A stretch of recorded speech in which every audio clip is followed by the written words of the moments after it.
আসসালামু আলাইকুম গাইস।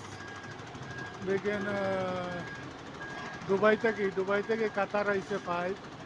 এই যে পাইপ লামাইতে আছে আমাদের কোম্পানির বহুত বড় কাম আইছে।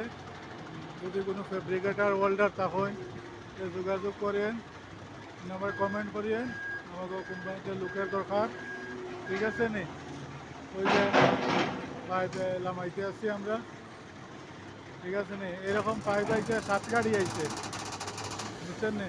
অনেক কাজ আছে। পাইপের আমার অভিজ্ঞতা যারা, তারা যোগাযোগ করেন, কমেন্টে জানাইয়েন, ঠিক আছে নি? ওকে, আর সবাই লাইভটা শেয়ার করেন, একজনে আরেকজনকে দেখার সুযোগ করিয়া দেন, যার কাজও লাগে তার হয়তো লাগতে পারে, বুঝছেন নি? ঠিক আছে নি? ওকে, পাইপ আইতেছে, এই যে পাইপলাম আইতে আছি পাইপ, ঠিক আছে নি? ওকে, আল্লাহ হাফিজ।